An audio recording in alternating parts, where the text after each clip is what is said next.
Hello and welcome everybody to the High Ground Podcast. Um, what's up, Starfax? Is early game. How's it going, buddy?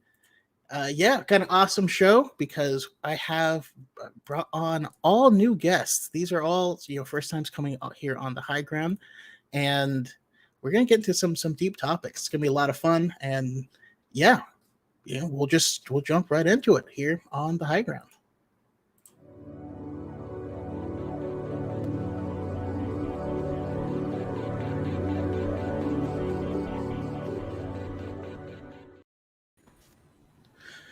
All right. Hello and welcome, everybody. Um, Welcome to the High Ground. Again, I'm super excited to talk and hang out with everyone here. I want to start, though, by going around and having everyone introduce themselves. Um, and we'll start by asking, who are you? Where can we find your awesome topic? And if you had to pick a time, a place, and a profession in the Star Wars universe, what would you choose? And for this one, I'm going to go to Chase first.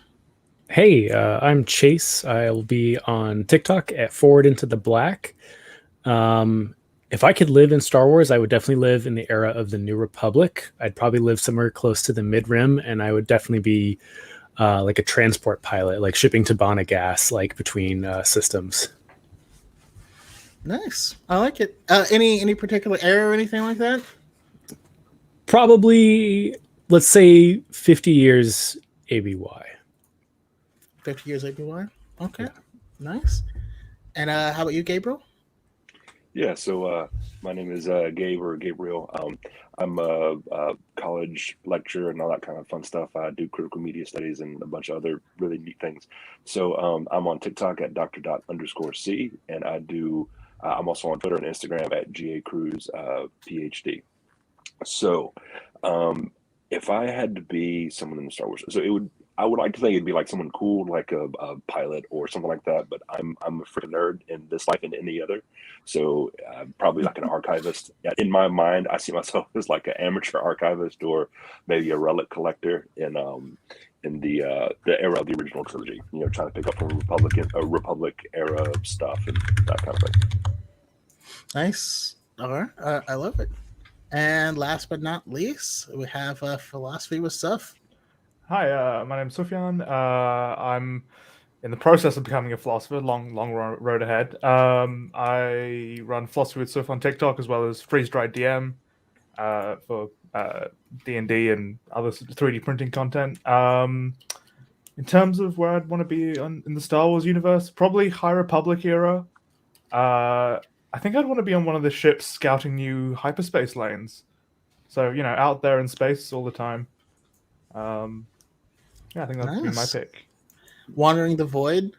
Oh man, it's funny because we know how things turn out and how there's a bunch of planets and stuff out there, but it's funny to think about how at that point in time they didn't quite know, and this was like the Wild Wild West type deal. I don't know, it just sounds terrifying.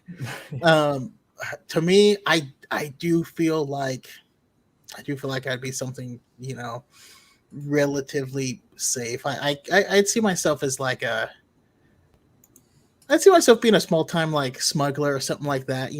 Back in the day, I actually did take a lot of risks, and I always dreamed of being a rally driver, and so I can see that kind of translating into me being this sort of a space transporter. But yeah, I love it, and so all of us love Star Wars, and we love this type of content, and just to kind of kick things off, I want to hear what you guys' thoughts on like what role Star Wars and other fictional stories play in our lives, and are these important? Are these stories important at all? And I'll start with Gabriel to kick it off. But again, conversational. Y'all feel free to jump in and add. I'll make sure everyone gets a chance to talk. But yeah, what do you guys think? Yeah, so I mentioned earlier that I study like pop media and stuff like that. One of the things I use is narrative analysis, and I think this sort of gets into how these stories are useful, because narrative analysis is all about how we make sense of the world around us based off of stories. And I think stuff like Star Wars, in particular, because it's so archetypal, does a really cool job of like presenting a worldview for us to sort of align ourselves within, right? And who we're sympathetic for, who we root for, who we hate, that kind of thing. And so I think like part of the value of this is that, you know, we all like to think of ourselves as our own protagonist, but whether we're Rey or Luke or, you know, Obi-Wan is a matter of, you know, how we sort of define ourselves in these stories. So I think part of the value of this is that, you know, we get to make sense of right and wrong, and we also get to test, you know, what kind of threshold we have, like, right? So like I'm a little confused about people who want to sort of whitewash the war crimes of Darth Vader, for example. Don't get me wrong, I love Darth Vader, I love Anakin, but we also we gotta do what's bad with good, right? And so if we're willing to kind of look past some of those things, maybe that says something about us. I don't know. Yeah. Yeah, no, I totally agree. I think we each take something different from these stories, and then seeing what someone else takes from a story tells us a lot about other people. You know, every fictional story means something different to someone else. Yeah. And it's kind of fascinating. Like you said, as I talk to people and interact with others, and you can notice certain trends with, you know, it helps us make sense of the world around us, you know, especially as young people. And people in certain situations will glob on to certain characters in order to fill their way out of those stories. And people who had the exact opposite experience probably won't. And I think it's fascinating. How about you, Chase?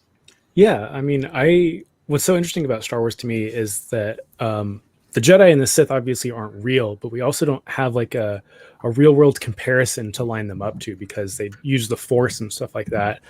So it gives us this kind of like surreal aspirational quality. Like the idea is you want to be as good as a Jedi, right? You know, that's for a lot of people, that's like the peak goodness, is to be a Jedi. You know, they're the greatest thing that you can imagine. And I think their moral compass does align with, I think, what we usually kind of view as like an objective or subjective morality in the real world. But I think it's so interesting that, again, we don't have anything like that, but we always attain to be that thing that isn't real. So I think it's very interesting how the world post Star Wars, post 1977, has kind of like, you hear things like, oh, that's very Jedi-like in pop culture. So yeah, I think these stories really do influence just who we are, how we exist in the world. Yeah, I love it. Chase, if I could add on to that, actually, Yeah. I think you make a really good point about the Jedi in particular, right? Because, like, you're right, they are these sort of hallmarks of like what it means to be just and good and help people and things like that, right? But if you pay close attention to the stories, you also see these are still human beings, or yeah, these are still people who are very flawed, right? And that's kind of a relief that you can be a little. You can still grapple with some things. You can have some regrets. You can blow up a planet or two and still try to be a good person. Yeah. And Gabriel, you're right. Way too many people like gloss over the fact that Darth Vader is one of the worst war criminals to ever exist. Like, he's redeemed, but only to himself and Luke. No, I mean, that's a good point. I was actually thinking about, like, so I haven't read much of the comics, but there's a line from one of the Vader comics where he says, "I'm surrounded by fear and dead men," right? Mm-hmm. And when I read that, I was like, that is so metal. Not a good dude. But that is so cool. Yeah. I think it's really interesting, though. It also, particularly in the sequels, it's with Luke, it sort of held up how there's this pressure to be the just and the good, and they are just people, right? It's living with those expectations that are bigger than you can ever be. You know, it's the aspiration versus the actual people who have to live it.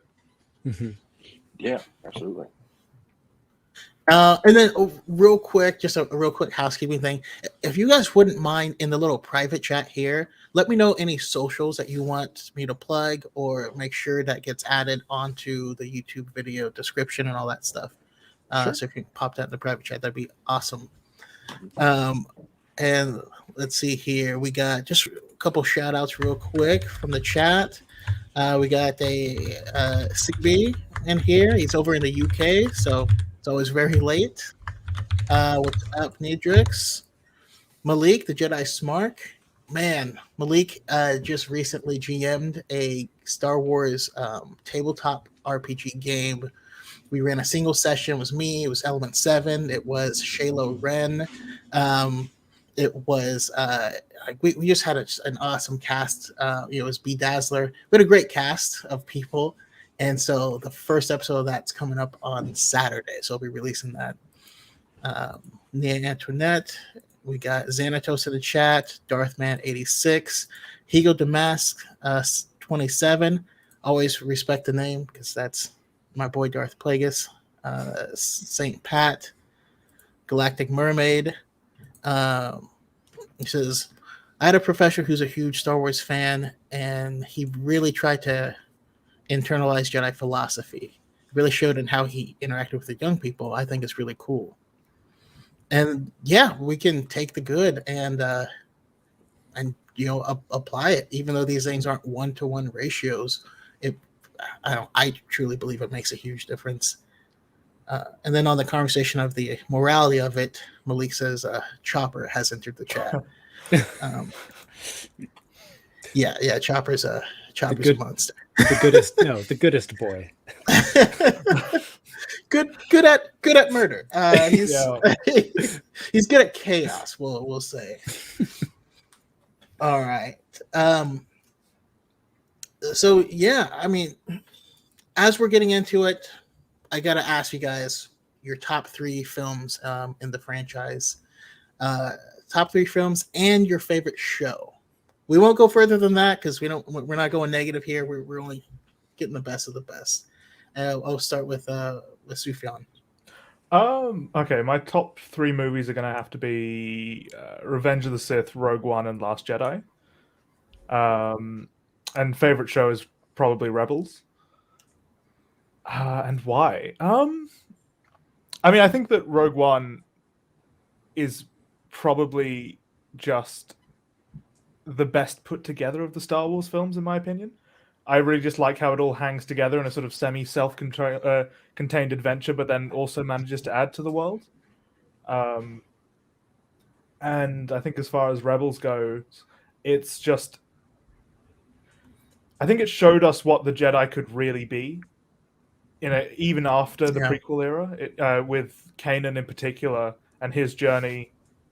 And he was very human. He was just trying to live his life, but he ended his life being the best possible Jedi he could be. And I think that journey was just kind of incredible. Okay. Yeah, man respect. How about you, Chase? I gotta say, I'm basic. Empire is my favorite movie. I think it does teach some really valuable lessons in that movie. I think the character arc that Luke kind of goes through in that movie, especially at the very, very end when he's kind of hanging from the basically that little radio tower on Cloud City, is, he does need to be rescued. And I think it's interesting when we see our protagonist is at a loss and needs to be rescued.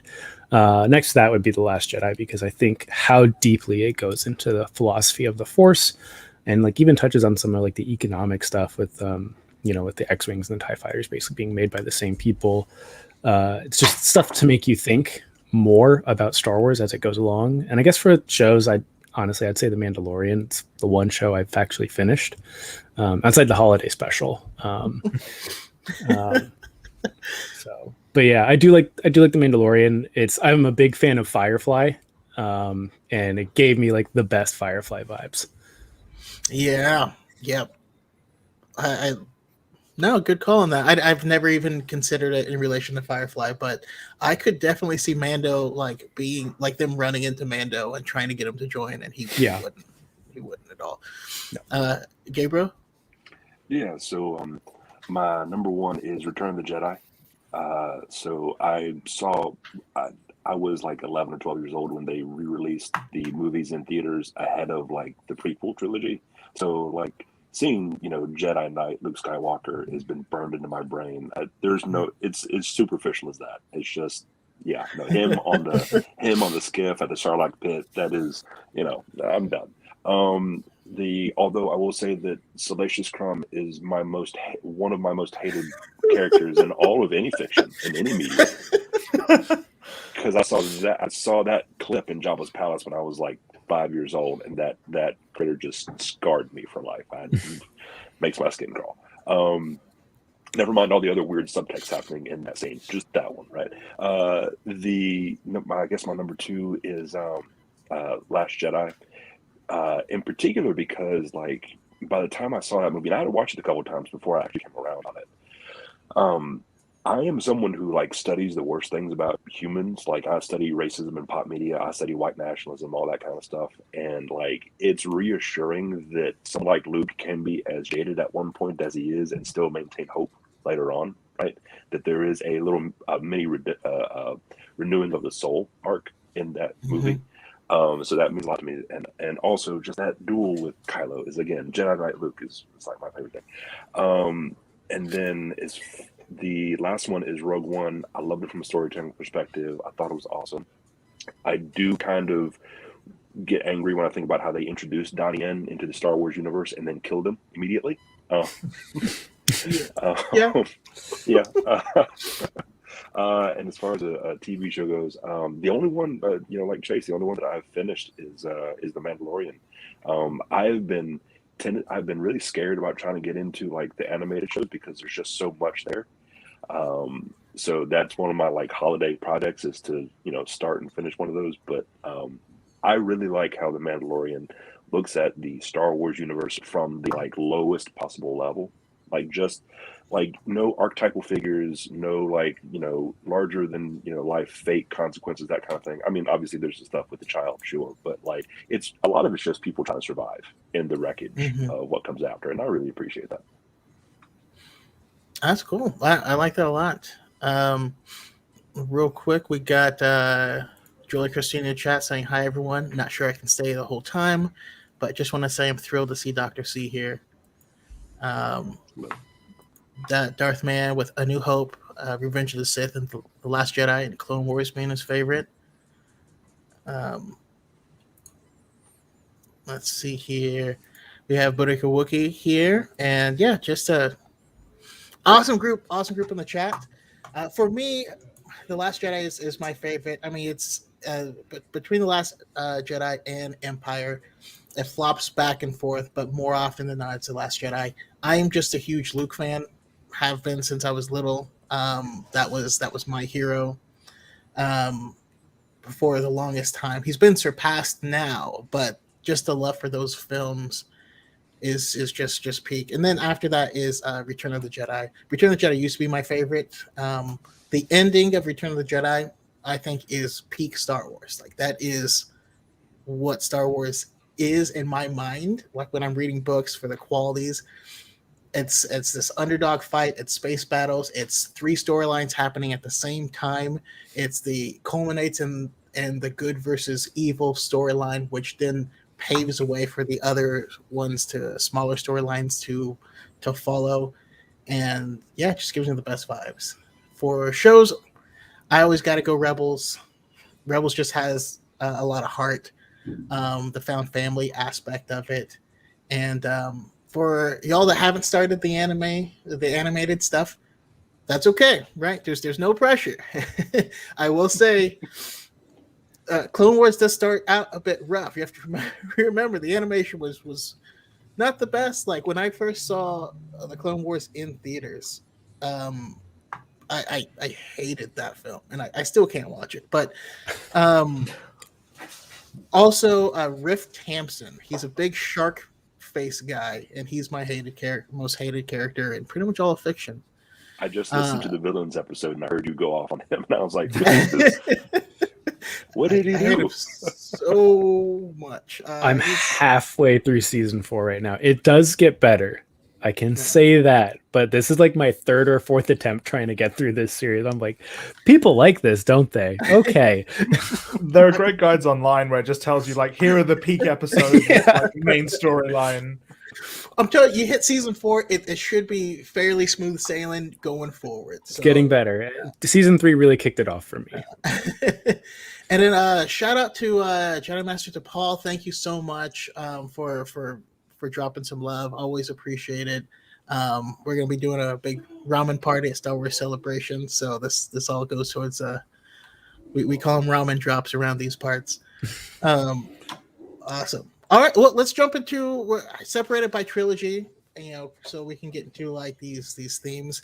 I wasn't quite sure, since I'm not as intelligent as the rest of y'all, so I wasn't sure exactly how how to phrase these or parse them out. But just jumping into the original trilogy as a whole, I want to talk about what you guys feel about the morals are, the overall themes, um, our modern parallels and political echoes. And we'll kind of start with that chunk with what you guys kind of can come up with. I'll start with Chase. What jumps out at you? Yeah, I mean, for the original trilogy, I think it is a such a classic good versus evil. It is the like this and the Matrix are like our modern day hero's journey. It just follows it to the T so well. I think with the morals of the story, when we kind of learn that we have this, rebel versus empire, but on top of that, we have the Jedi versus the Sith. And I think the fact that these are based essentially off of like samurai films, you get these parallels into like pretty much like Chinese spirituality when it comes to the Force. And I think that's where we start to get like a little bit of the moral good, the moral bad, and the moral gray. Because all these characters, we see Luke constantly through every film battle with himself internally, and we can interpret that as the light side or the dark side, or just his negative and positive energy. So I think it is a really good like starting point to kind of get into that discussion, because it's just so to the point and it does it so well in the original trilogy. And how about you, Gabriel? Yeah, so when I think about sort of the parallels to our own, I think about, where Luke starts off in the original trilogy, right? On a backwater planet, on a moisture farm, right? And the Empire exists, but it's not even real to him, not in a tangible way, right? It's an idea.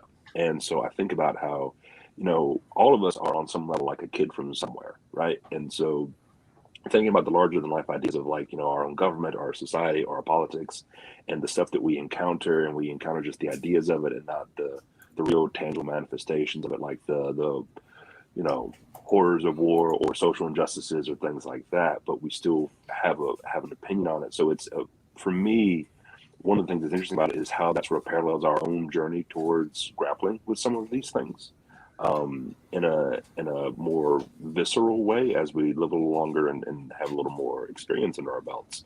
And that, by the end of the series, it's interesting that I was thinking about this. The series ends with the destruction of the second Death Star, but it doesn't like involve the creation of much of anything, right?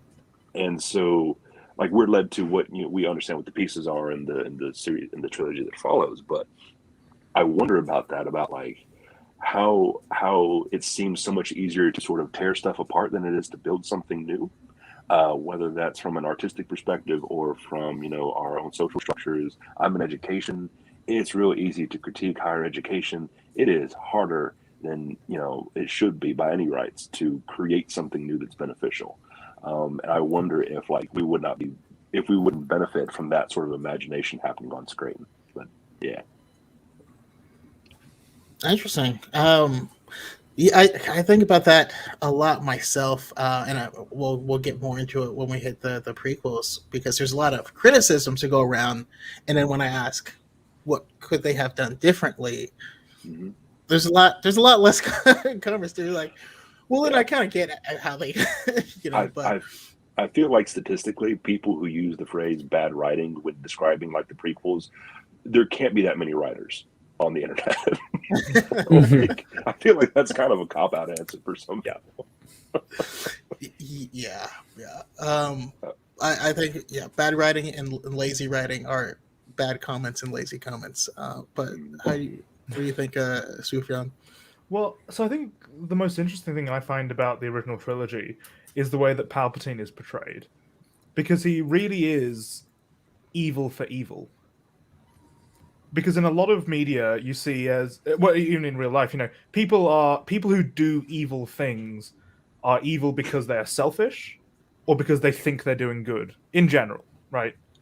I think that but he really is aware and just doesn't care. And it doesn't even seem like he's doing it for personal gain, because he's won, right? He's already Palpatine has won at the start of the original trilogy. He's just, chilling now, effectively. And I don't know. I think that either it's like incredible thought, or no thought went into it at all, and I can't tell which. Right? And it's this really weird question, particularly for like moral agency and the question of people being evil. Because to be evil, you've got to know it's evil, and then you got to do it anyway, right? And that's what Palpatine is. He is genuinely evil. Whereas like most evil characters just don't live up to that. They are trying to do something better, or just not self-aware enough. And I think that's actually really interesting. Again, I'm not sure if it was deliberate or not, but I think it touches on something. And that's sort of what's compelling about the dark side of the Force as a sort of narrative piece, that it truly leads you to forsake any good in yourself in that way. That's sort of the main thing that sticks out to me about the OT. I never thought about it like Palpatine's out here just taking victory laps, and then we just throw a spoke and throw something in his wheel, while he's doing one of these laps, and that's what gives birth to Star Wars. He's the wealthiest, most powerful man in the galaxy. Anything he wants, he can have. Right? There is nothing in that universe that he could not have.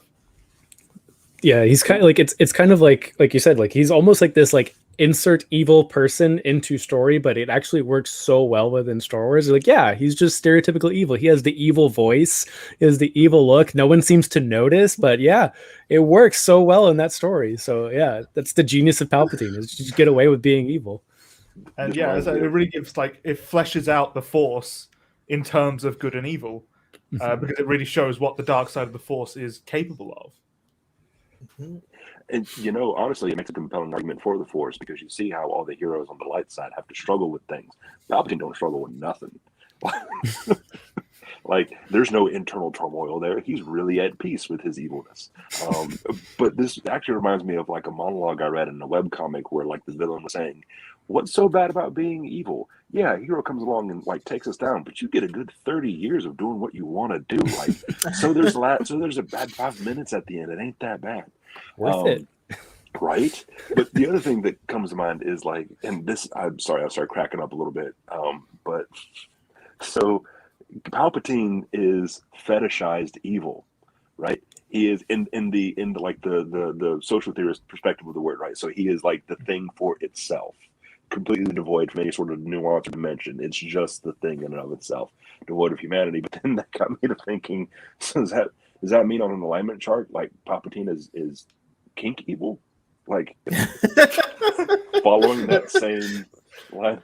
Based on TikTok, I think Anakin is kink evil now. That's okay. That's fair. That's fairly fair. And it also like brings up the question of like, who's following this guy, like in the black robes, and, like a literal insert evil character. No, it's I don't know, that's no one's like, you ever think that the Emperor's evil? Like, nah, just looks weird, talks weird. He's fine. Well, that's the thing. Like, everyone around him is the sort of more complex evil, right? The Tarkin figures, they're all they're in it for selfish gain. And he's just sort of riding the wave of manipulating all of them into, getting him to, continue to be Emperor. Whereas all the other minor villains seem to be the far more complex style of villain. Yeah. but that Although I don't know if Vader would fall into that category. There's that scene.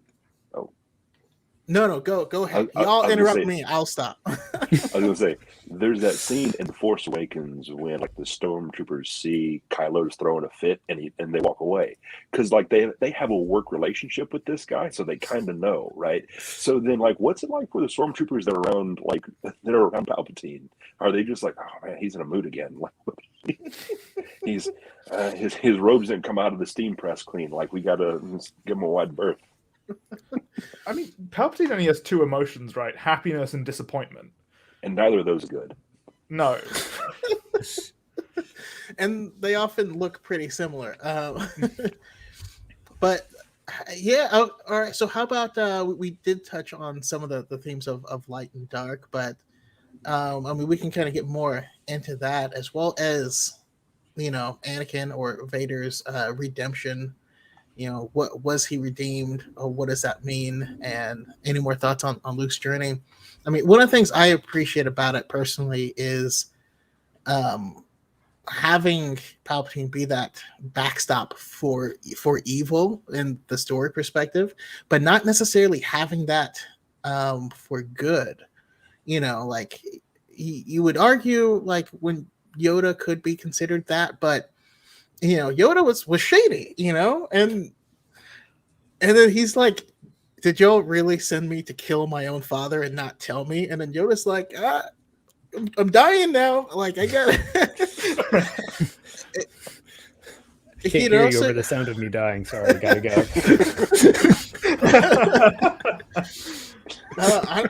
If the Force took him faster, I don't know if Luke would have got an answer. But I appreciate that because I actually do feel like in this world, evil does exist. There are some people that don't care how much damage they do to others. But anyone who's on the opposite side, you have to try to do the right thing, whatever the right thing means to you. But it's a constant effort. It's not anything that you can that's automatic. And so I think it's cool to have that the evil side represented, the dark side represented, but not have pure light because I don't believe it truly exists. But yeah, what are your guys' thoughts? Oh, I think you're absolutely right, and I think it also brings into question that the Death Star had the Death Star toilet cleaners were just guys trying to get by in life, right? They were as much a victim of their circumstances as Luke almost became one of them, right? Yeah. He wanted to join the Empire.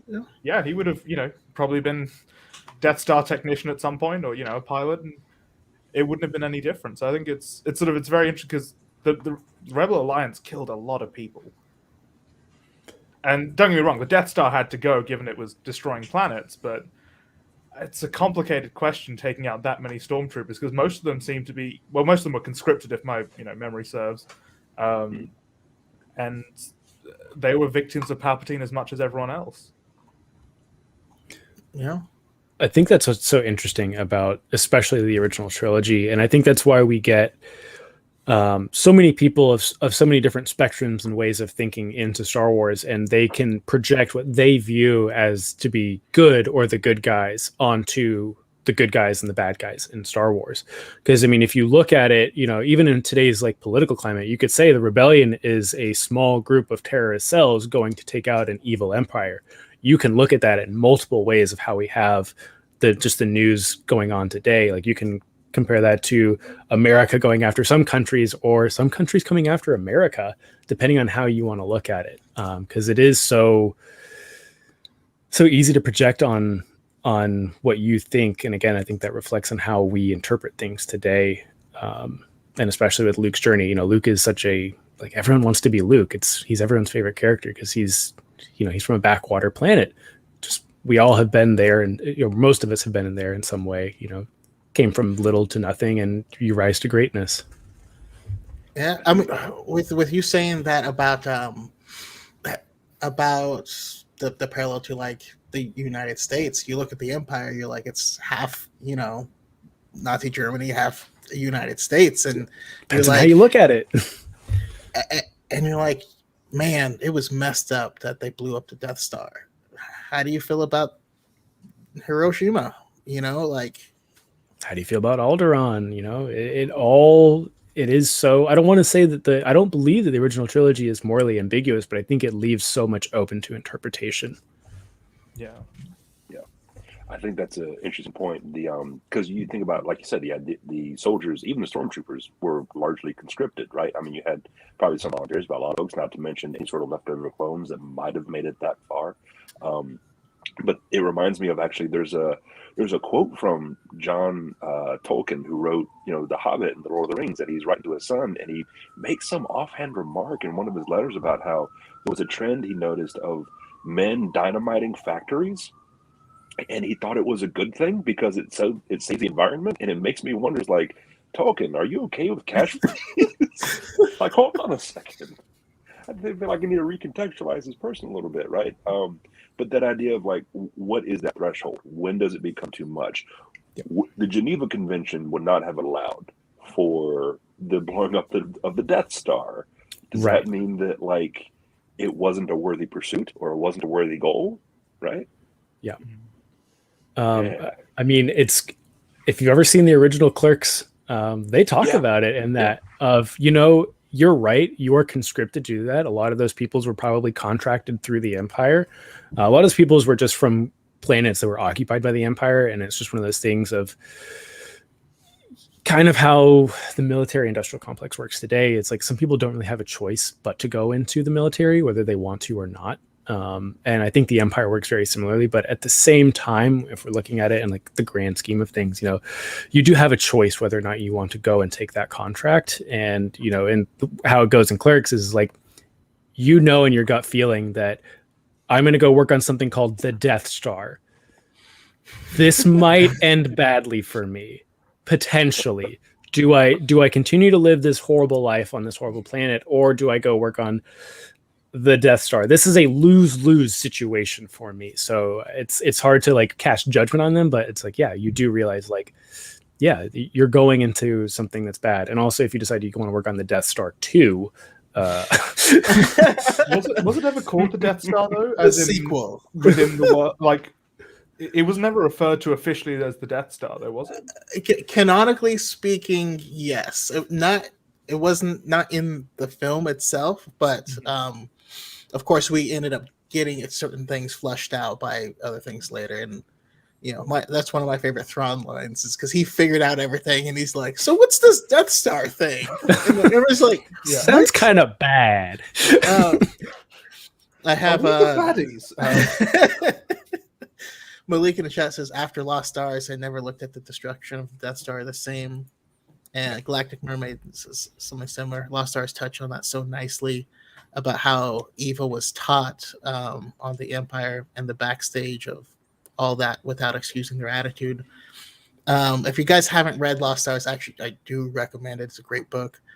It's don't be fooled by the YA title. It's deep and very deep, very sad. Very sad. But one of the lines mentioned in there is that you're not evil for joining the Empire, but if you stay, you will be.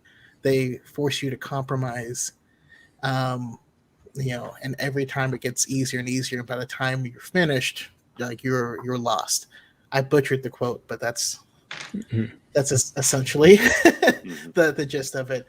Highly recommend it for anyone in the chat that hasn't read it. Basically, it takes place during the course of the original trilogy, but you are two characters who joined the Empire as kids because they wanted to be pilots, and you get to take the journey of the original trilogy in the background of these major events that are happening, and it's a wild ride. Yeah.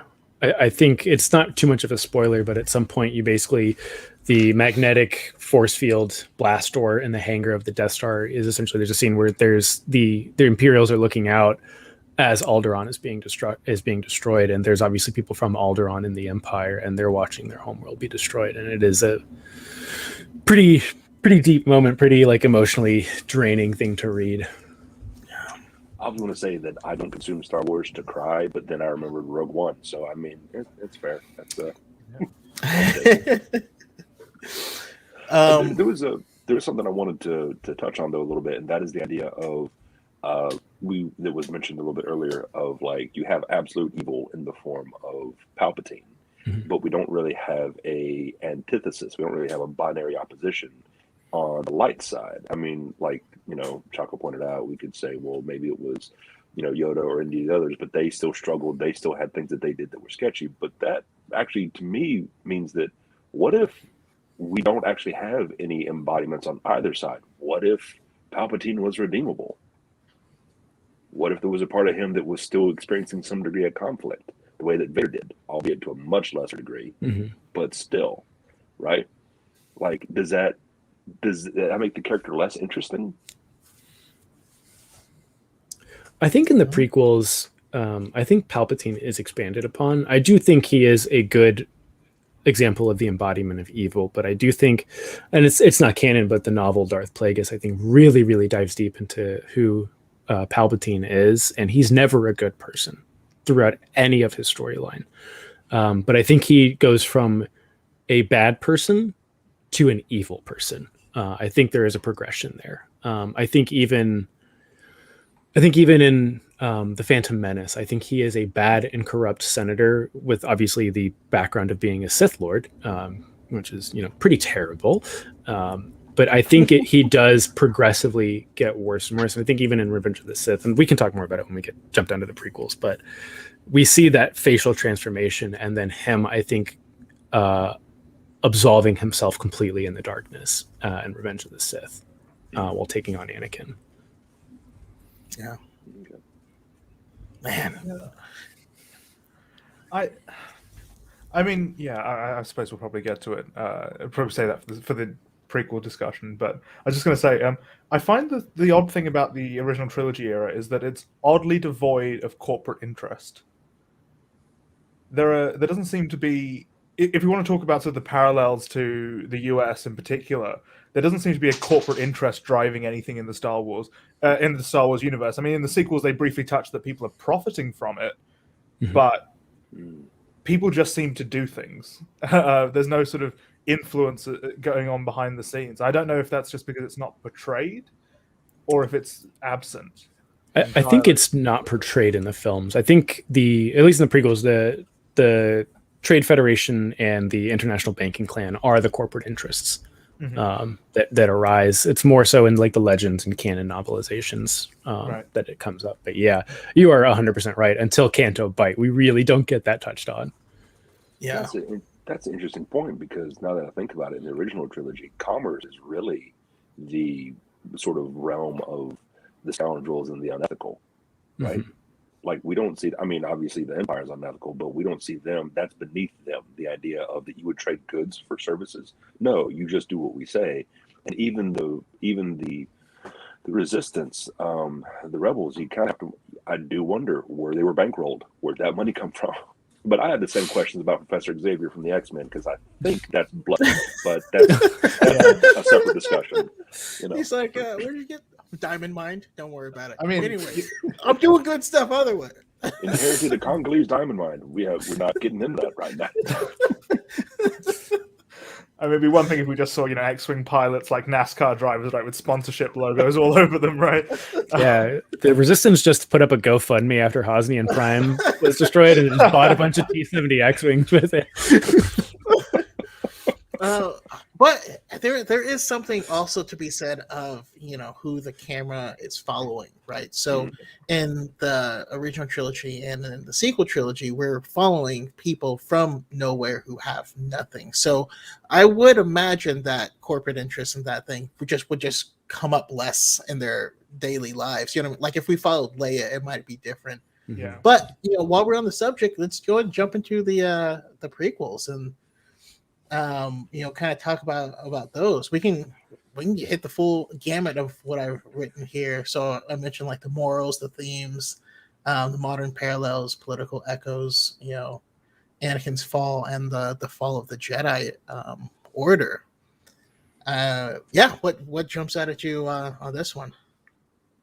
Definitely. I don't know if you guys have seen the deleted scenes from Revenge of the Sith, but there's just a whole bunch of Senate subcommittees, which is my favorite bit of Star Wars, which I realize is a hugely unpopular statement to make, but they really talk about how the Senate is trying to function with all these interest groups and banding together, and obviously that's how the Organas and the Amidala's sort of began to bond, and by working together to try and push through bills and try and eventually end Palpatine's state of emergency bill. And I just thought, that's all really interesting, but it all got deleted and brushed over in the final theatrical release.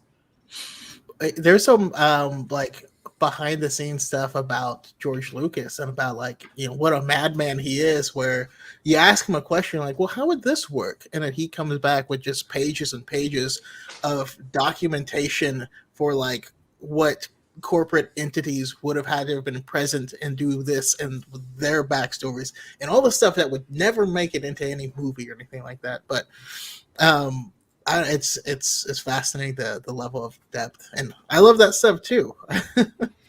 I would watch a Disney series that's like the C-SPAN of the Galactic Republic, of just senators on the floor working through subcommittee, making motions, taking votes. Absolutely. And that's why we need a Star Wars West Wing. So what's C-SPAN for non-American? Oh, I'm sorry. C-SPAN is it's the channel that's always on, that is on like the House and Senate in the United States. So it captures all the boring votes, all of the mundane, banal stuff that we do in our politics, the stuff that we should be up to date on, but are not because it's not sensational. Yeah. Okay. Yeah.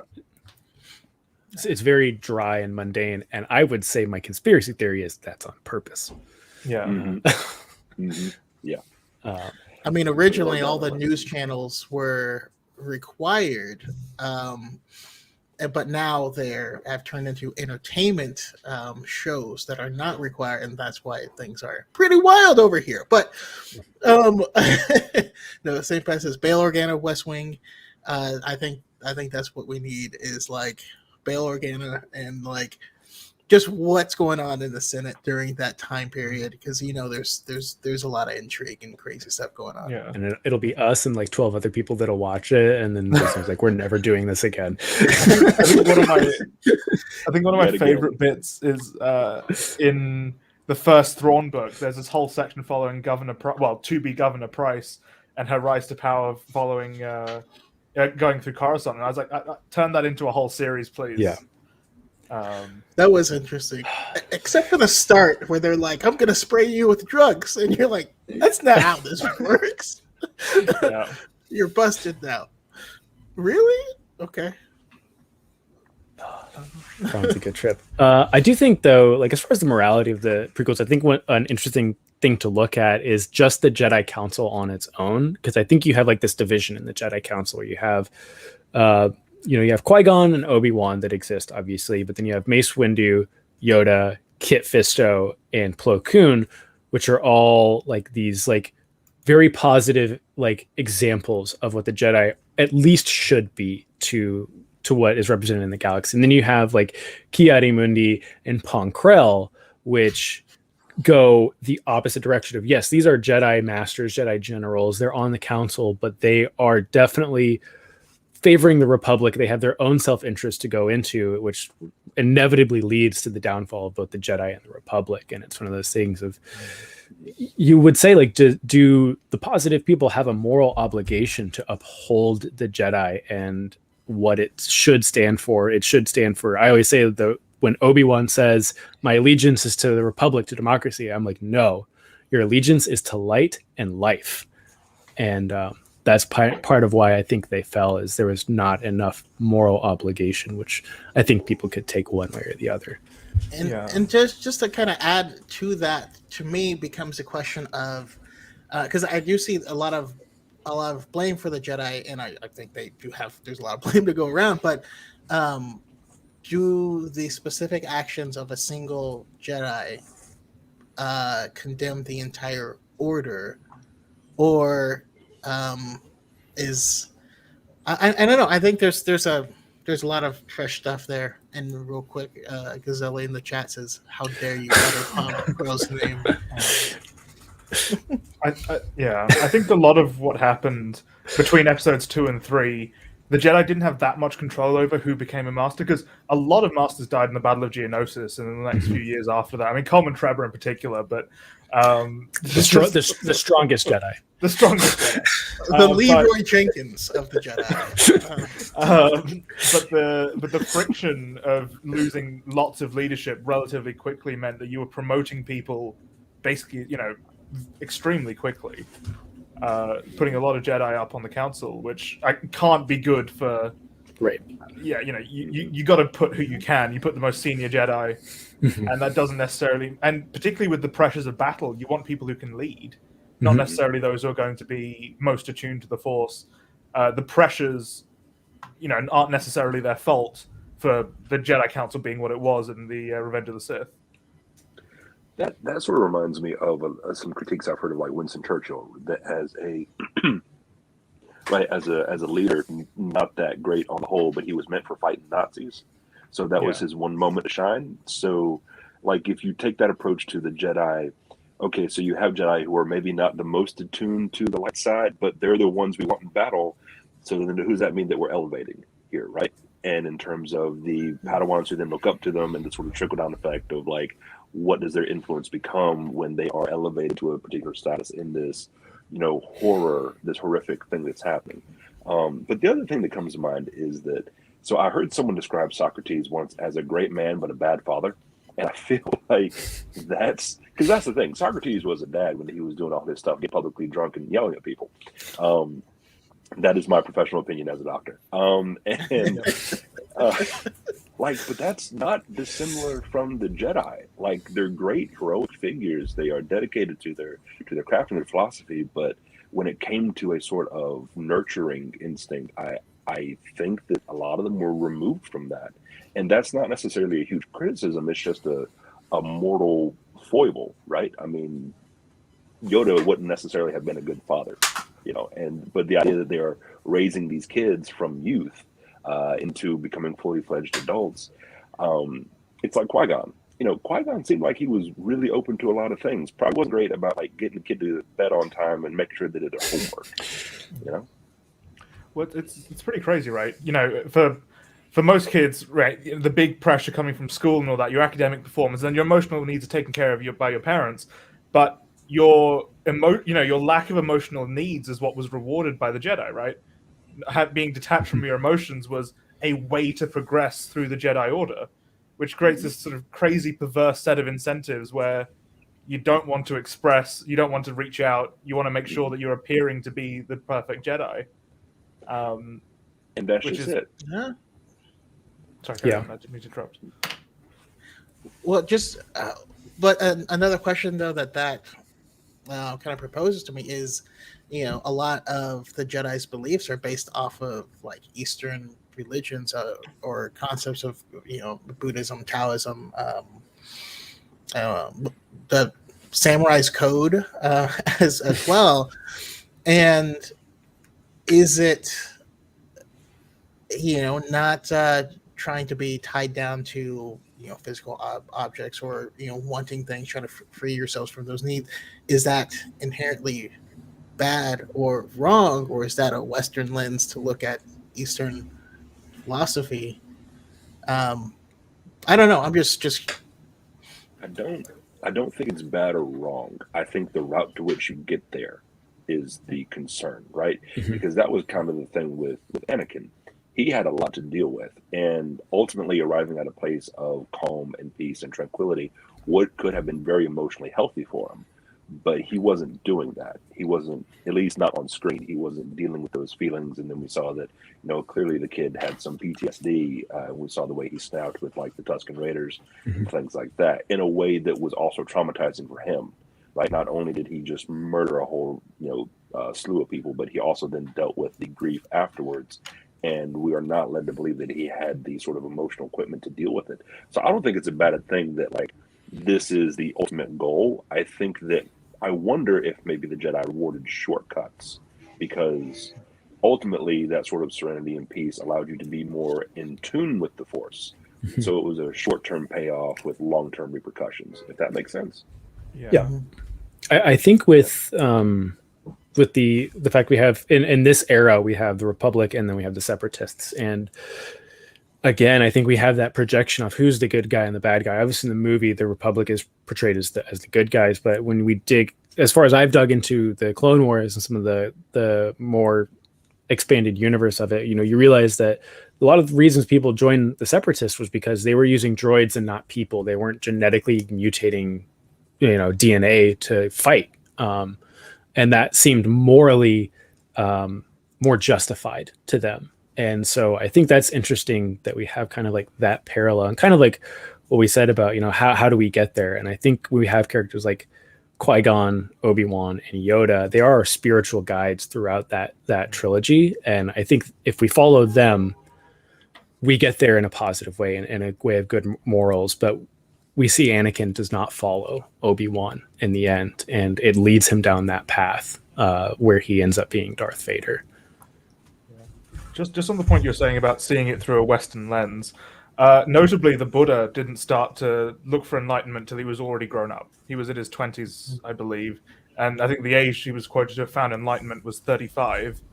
The idea of children being raised like that is a Star Wars thing, right? It's and even Yoda, he didn't start. He was what 100 and something before he became a Jedi. He was already matured as far as a species goes. So I think that's very much a Jedi thing to do that to children, as opposed to raising adults to because I think it's entirely possible they could have just said, okay, adults can join the Jedi Order if you're force sensitive and go from there. Although I do think partly the reason they went looking for children was a preventative measure to stop Sith from appearing. Sure, yeah. The Buddha was 35. I've got 2 years. Got 2 years to read. Yeah, you and me both. I'm hoping to hit it. I don't know if it's more reasonable to expect to pay off my student loans before then, or to reach some sort of cosmic enlightenment. I mean, they're basically the same thing, aren't they? My excuse will be like, I don't have to pay off my student loans. I'm fully enlightened now. Just convince the IRS to lose their attachment to your loan right now. My spirituality has ascended, guys. Can you really expect me to pay this? These are not the loans you are looking for. And that's the slippery slope to the dark side.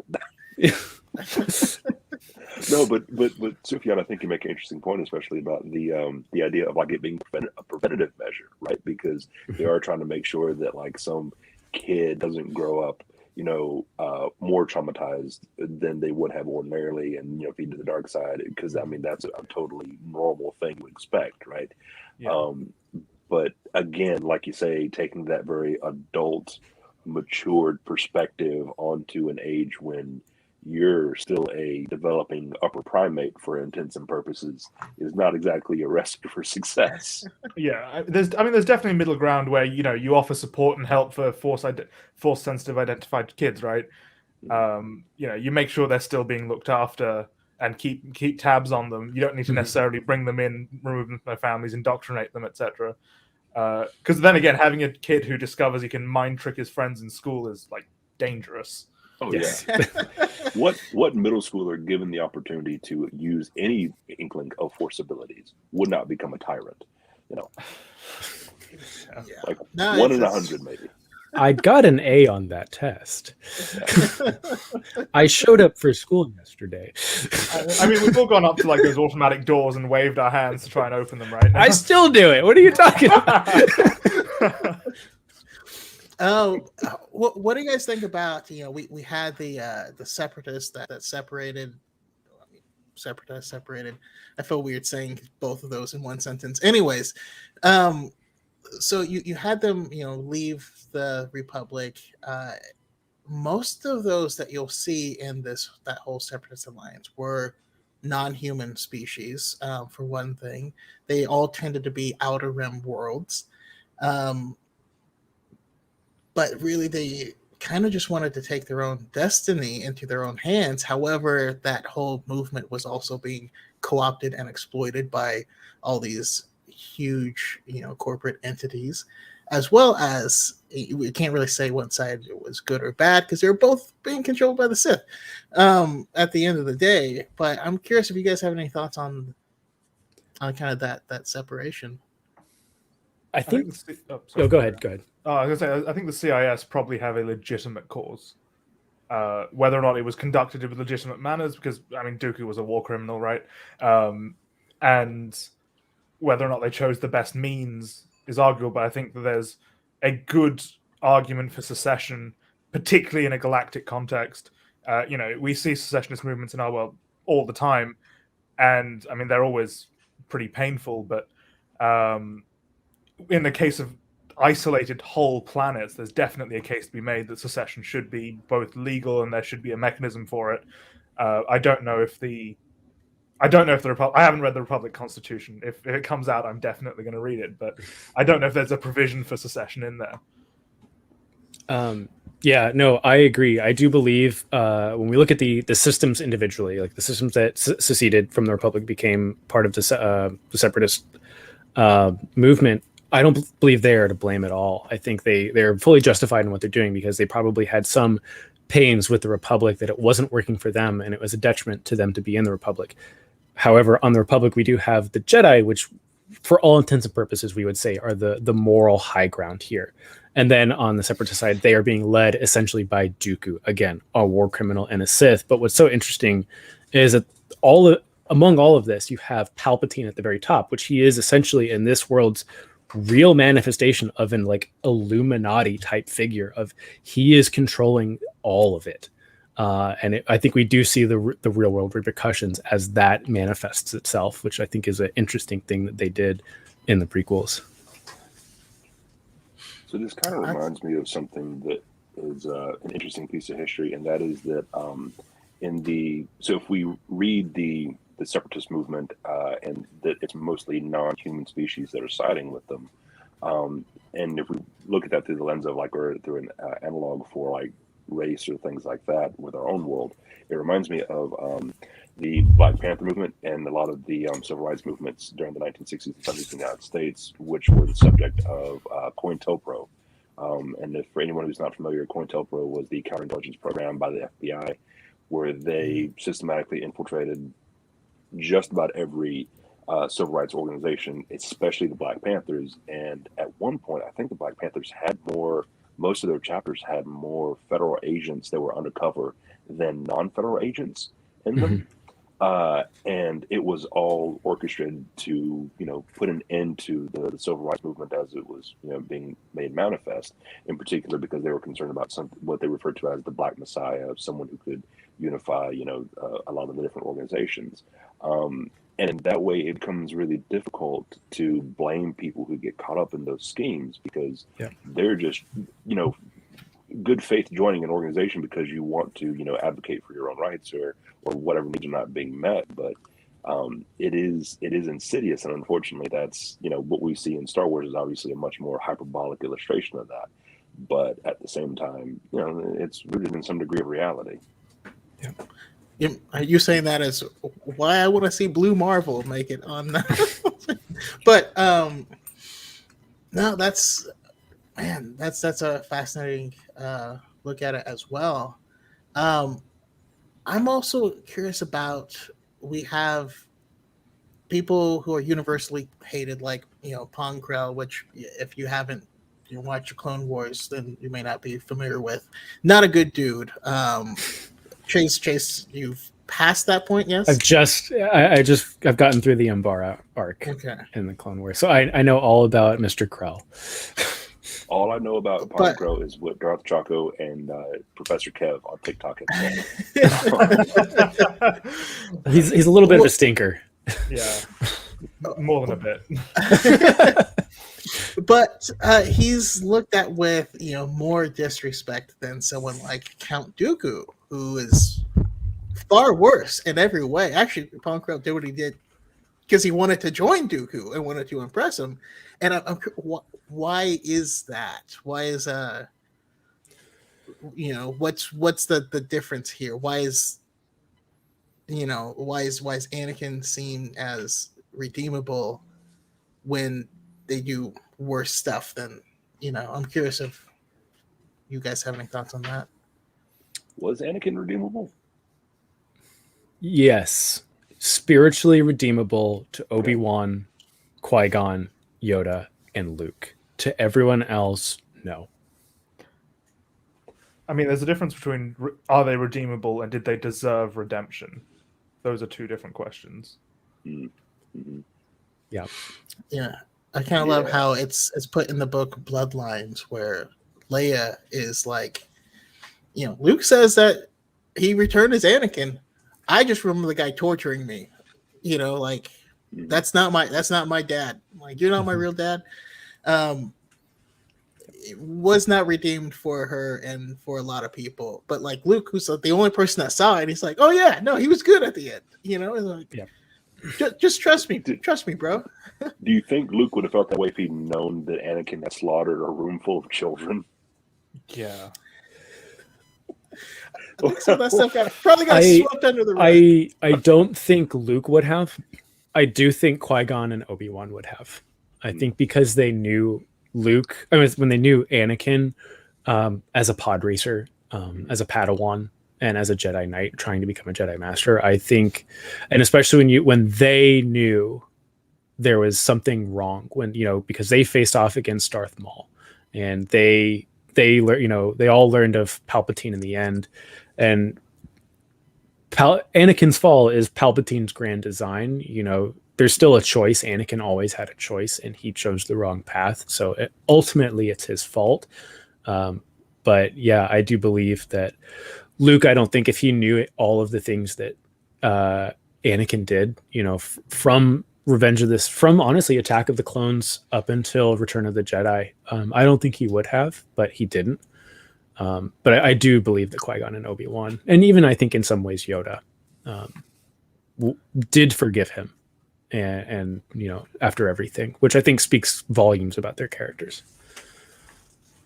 Just briefly externally to the Star Wars universe and talking about how we receive it. Anakin and the younglings, that's horrific, right? But somehow it's become a joke universally amongst and I hate it. I feel, I don't know, I still find them funny, but I find them deeply uncomfortable that we find this funny. I think for me it was the way it was done on screen had just a weird amount of camp to it, and also if I don't laugh I'm going to cry. Like, it's horrifying to think about, right? Master Skywalker, what do we do? Yeah.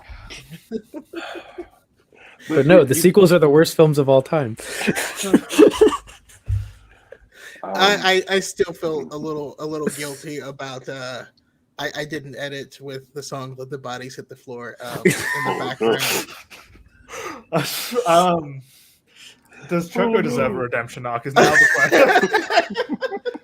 question. I don't mean to make this comparison, but I think in what you say with the amount of camp that comes with Star Wars, but especially the prequels, is you can make that edit with Revenge of the Sith. You can't make that kind of edit with something like Schindler's List. Like there is. Oh, you're right. You're 100% right. You're right. But what's interesting you about just that, even though, bring it up. I can't even say it. Yeah. Then it becomes Schindler's Pissed.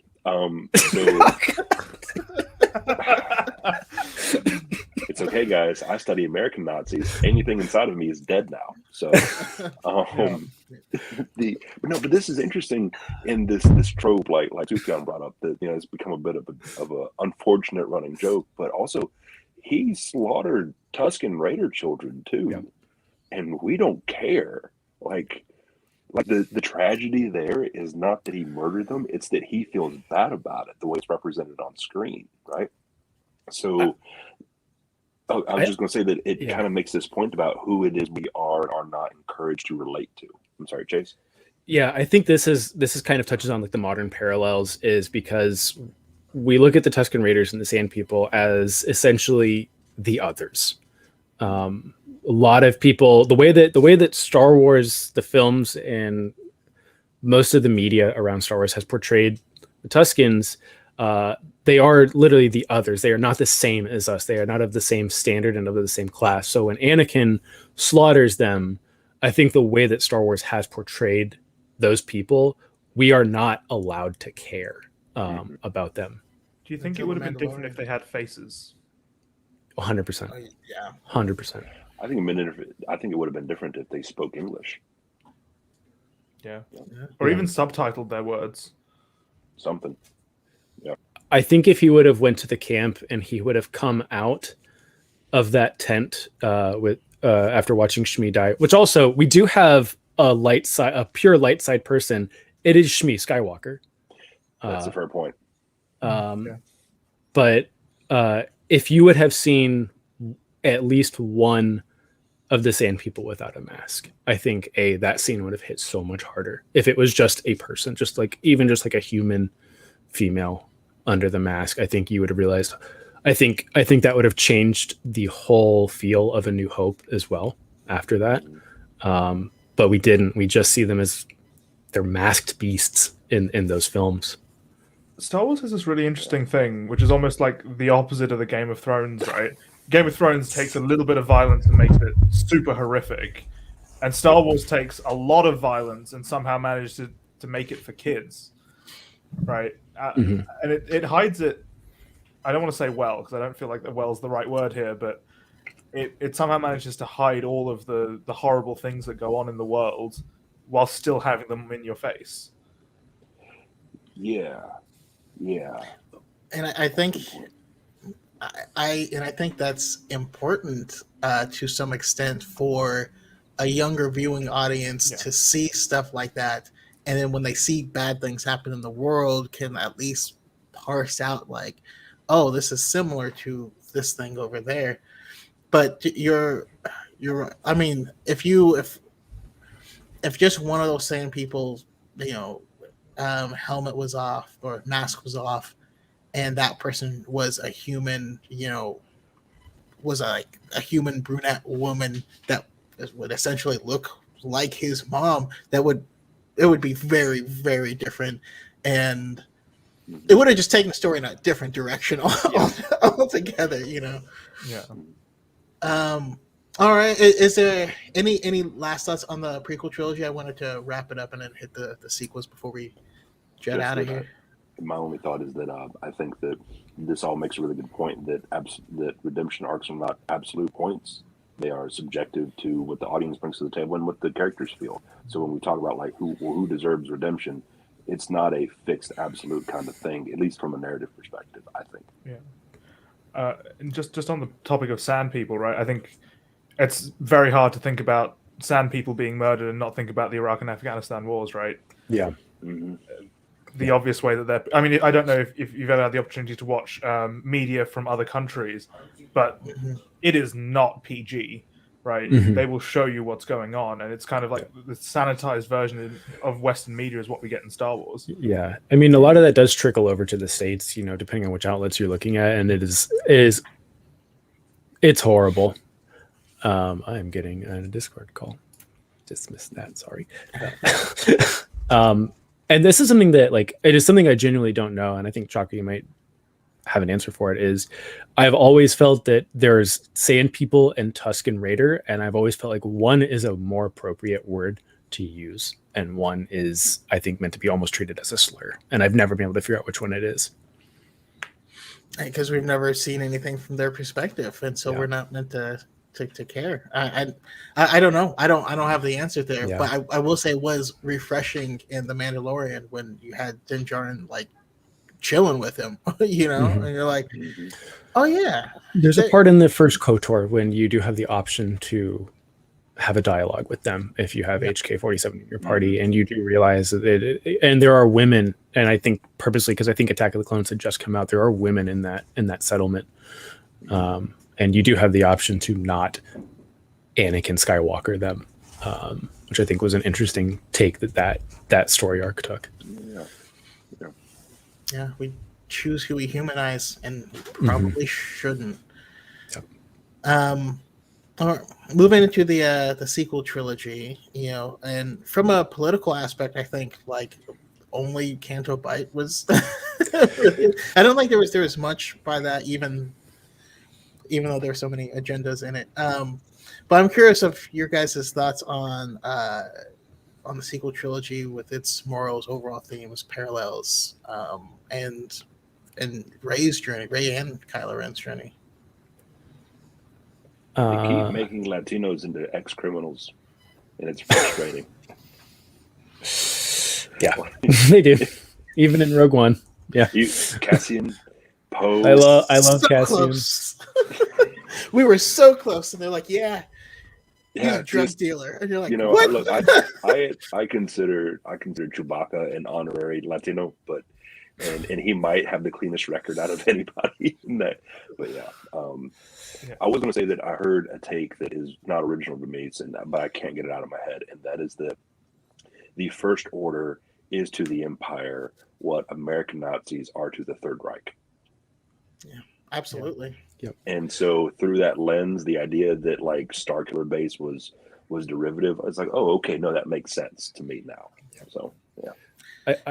They literally, just real quick, I highly recommend reading the book Leia Bloodlines. Very entertaining book. It's Leia, it's political intrigue, it's explains a lot, but there's a group of people that were saying, I get that the Empire did some bad things, but it's only because they had a bad guy running it.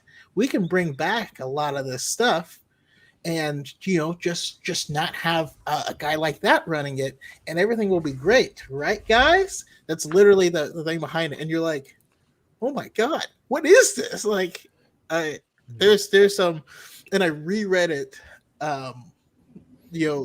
last year, like during the election here, and I frightened myself. Yeah, Chucker, you're right. The discourse between the centrists and the populists in that book is like, it's creepy how it kind of echoes today. But I do think what's interesting about the First Order is how it is the mirror image of the original trilogy, where the New Republic is in control, and the First Order is essentially a cell of the fragmented empire that is trying to come to power. So I think that's a cool way they did it, and I think they could have gone deeper into it for sure. But I thought it was a cool little echo that they did. Yeah, I also think it was really interesting the way they highlighted it, and we mentioned this at the start, that how hard it is to build a new nation, right, out of the ashes of a rebellion. It's hard, and that's where the highest turnover tends to be, right? New countries that have just formed are more likely to collapse again than ones that have been going for a while, and that effectively what happened to the New Republic. It was sufficiently unstable that it was able to create a splinter faction that, I mean, obviously Starkiller basing is a bit extreme, but you need some spectacle. That's exactly what you guys said earlier about the Jedi, about during a wartime, there's maybe certain people that you want in the general seat, but do you want them leading the Jedi Order? And it's just the exact inverse of like, yeah, you were the leaders during a rebellion. Does that mean that you should be ruling a nation? Mm-hmm. Yeah. Well, we had the exact opposite the first time round, right? The senators who were defecting at the end of Revenge of the Sith are the ones who became leaders of the rebellion. Yeah. Although they weren't really a military force to begin with, it was just it was more organization and bureaucracy at that stage. Yep. I was going to say, to Sufyan's point, it is hard to build anything, unless, of course, that happens to be a fleet of Star Destroyers. That how did Palpatine? Did he have like what? How did he pay for it? That's what I want to know. Like, how did he finance it? Where did he get the workers? What were the what? Where did the Sith Eternal come from? Because that's a lot of people. And were they the ones building the Star big galaxy? Yes. Yeah, they were the ones. And just a real quick, from the canon perspective, and it's funny because it actually harkens back to some of the things that Lucas said back in the day of Return of the Jedi. This was Palpatine's end game, and if he succeeded there, it's curtains for the galaxy, and he's in the process of building the Sith Eternal Fleet. So he kind of created the Empire from the shell of the Republic, right? But most of the people in there is just because this is the biggest place. They weren't serving Palpatine. They weren't serving the Sith. They weren't serving the dark side. And that was ultimately his goal, is to create something that rules the galaxy in his own image. And so that was the end game. And we were actually almost there back in Return of the Jedi. And it kind of brings more power to what happened in Return of the Jedi when it happened. Because if they didn't, then They were ready to.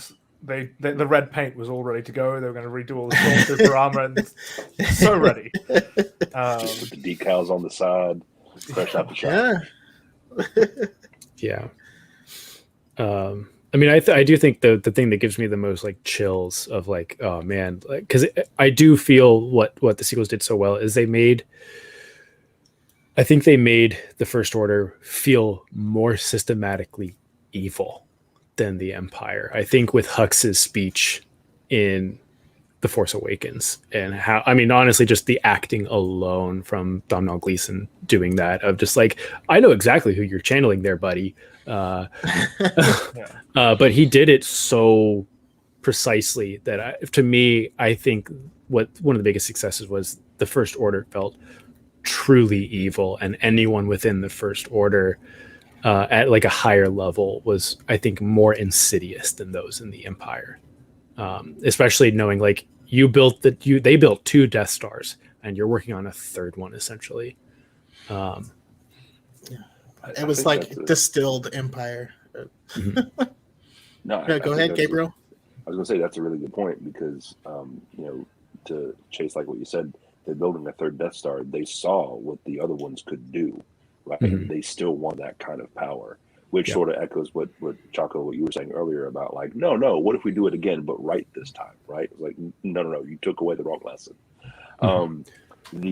The other thing that I thought about, especially with Hux and even the dynamic between Hux and Kylo and Phasma and whatnot, it was very believable to me how those people interacted with each other and that you had factions within the faction. Yeah. And that made it seem much more grounded and therefore a bit more like plausible, I guess, because that was part of the thing about the old Empire was that like everyone's on the same page at all times, pretty much. Now I realized that a lot of those were British actors. I don't know if that's a thing that the British do, that they're just all on the same page all the time. But certainly in the United States, but certainly in the United States, that is not how we roll, even in public. Yeah, I think the reason is that the top spot was available, right? Mm-hmm. Whereas under Palpatine, the top spot was never available. So you just do the best you can, right? You're never going to be leading with your vision. Whereas under the First Order, if you can make it, because Snoke didn't really care that much, and once Snoke was dead, if you could put yourself in that top spot, you get to rule the galaxy. Snoke was just chilling in his pajamas all the time, just like hanging out. Do you think he always wears the gold, or is that just for special occasions? Always. The gold robe stays on. But again, no. Given that he was a kind of like clone or strandcast or whatever, does that mean that that's also a reflection of Palpatine's style? Like if you weren't wearing the all dark, would Palpatine be in the gold robe? You know what? Because the thing that to this day bothers me about the Rise of Skywalker. Well, there are a few things. It is my least favorite Star Wars project, but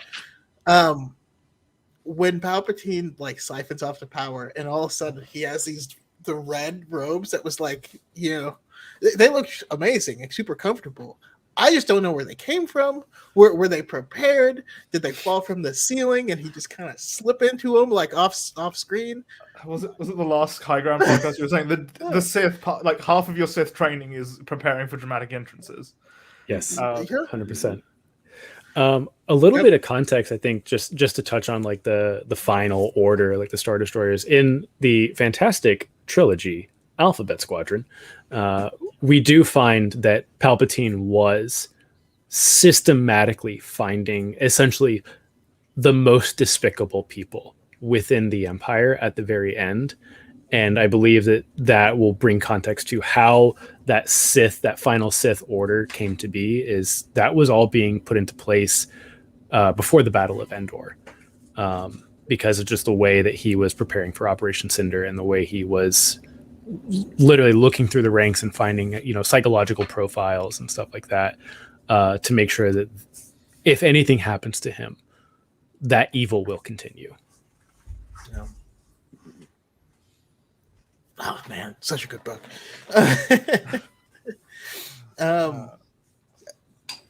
But did you guys And I apologize because I don't want to, I know you had stuff to do, Gabriel. I don't want to Oh no, it's run fine. The on too kids long. finally sleep. That's why I'm in the spare bedroom instead of my office where I normally do these things because the kids sleep. And so, but I'm good. Uh, I was gonna say though, I almost feel bad for General Hux because like imagine you were raised in this thing. His father, Brendel Hux, who we meet in Rebels, was one of the founding members of the First Order, training up all of them. And he grows up and he's in this his entire life, and then in comes Kylo Ren, who's just like he's essentially a prince, a prince of Alderaan, and like of the he has everything handed to him already, basically, with just who he is and his lineage and his uncle and his grandfather and all this stuff. And then he just shows up at your job, and he's not even part of this organization. He has no title. Like, what do you do? And all of a sudden, he's promoted. He's at the same level as you. And he's just like, God damn it, I hate this freaking job. He's the CEO's nephew who becomes your boss within 3 weeks of joining the company, right? I mean, this begs the question: is SNL's undercover boss with Kylo Ren canon? It's got to be, right? That kind of reminds me of, I guess that would make like Hux the equivalent of that. This is like Milton in the movie Office Space. If you've ever seen it, the guy who inevitably like burns down the building because no matter what he does, it just doesn't seem to work out for him. I mean, he damages a lot of consoles, and you got to wonder how much redundancy they're building in just for like Sith outrage, right? Just imagine like being on a phone call with a Star Destroyer terminal and like, yeah, these new panels are lightsaber proof. Where did the budget go? Beskar panels everywhere. Beskar and Kartosis panels everywhere. Yeah. Although I think I did really like Kylo Ren as a character from like a perspective of he was actually conflicted, which felt new and different. I think his conflict felt more real than Luke's because he had it all and then he betrayed it to have. I don't really know what. I suppose I don't really fully understand his defection to the dark side. I don't think he did either. I mean, it's a classic kid rebel behavior, rebelling against everything that these pillars of the community that your parents are and that your uncle is, and you're named after Obi-Wan Kenobi. And like, I don't want to live up to all this stuff. That's not me, you know? I think also kind of, and maybe this will pivot it kind of towards Rey, is the fact that they are the dyad. And you do have, I think Star Wars has established that the lore of the dark side is immeasurable. In the same way with Anakin, like the chosen one, the kid who was allowed into the Jedi Order at an older age, everything was given to him. He had the best masters he could possibly ask for and still turned to the dark side. And I think the same way with Kylo Ren, everything, your uncle is Luke Skywalker. Like your mother is Leia Organa. Like you could not ask for the more perfect combo for success. And he still, that lore of the dark side, still got a hold of him. And then on the opposite end, we have Rey, who is a Palpatine by blood and has this like Sith DNA within her. And she is the complete opposite. She is the other part of the dyad. And despite all of that, despite how much lore of the dark side she could have on her, she will still prevail with the light. Yeah. And I also, go ahead. Oh, excuse me. I was going to say that actually kind of reminds me of this idea of just how much power and privilege that Kylo was born into. I have had students. So I used to teach at a private university, and I had great students there, and some of them were kids from the upper middle class families who had so much given to them, but they would crack inside, and they couldn't deal with adversity, not because they were weak or anything like that, but just because like they hadn't had to deal with it. So when they did encounter difficulty, it made them spiral. And so that sort of the difficulties already associated with being a young person, not to mention all the pressure that comes from external forces. I could see how that would create I would say, an unprincipled spiral into the dark side, as opposed to someone who joins for a particular goal or something like that. Yeah. Oh. It's fundamentally a story about pride. It's Kylo being too proud to follow in the footsteps of his family, and then too proud to return to it after he'd fallen to the dark side. Because at the end of the Last Jedi, he very much could have come back to the light, but I think he was too proud to do that. And Rey finding pride in being who she is, despite finding out she's a Palpatine. Yeah, and I also think that a lot. I think everything with the dark side, to be honest, could also be viewed through the lens of drug addiction. Yeah. And going back to Anakin was just like an 80s Wall Street guy on cocaine, and and he kind of lost control and lost sight of what he was doing. You have someone like Kylo Ren who was given all of the stuff, and he fell into it because that was part of his rebellion becomes an addiction. But you can also have someone like Rey who would be the equivalent of being born in a crack house, and rebelling against that despite everyone around her thinking that could be her nature, but despite seeing qualities in herself that would mimic those, that she could fall down that rabbit hole. I think it could be seen that way as well. Yeah. I mean, of the Skywalker saga, Rey is by far my favorite character, because I think she really does show us that, like, you do have to accept that you can't control your past or what your bloodline is, and she shows us that, like, family is more than blood. It's the people who you find comfort and harmony with. And I think what's so beautiful about her story is she starts out not knowing anything about herself and like obsessing over the fact that she has to find her biological parents. Basically, they're going to come back for her. And when we get to the Rise of Skywalker, she is fully aware of who she is and fully control of herself. She knows her true self. She knows the truth within herself, which I think is an interesting end comparatively to Luke's, where at the end of Rise of Skywalker, at the end of Return of the Jedi, it's like a beautiful thing where he's looking at his father burning on Endor, and he was still, up until that very last moment, fighting the dark side. Like, he wanted to kill Palpatine. He wanted to get vengeance on Darth Vader. He didn't really know himself, and he wasn't quite the Jedi that he was supposed to be yet.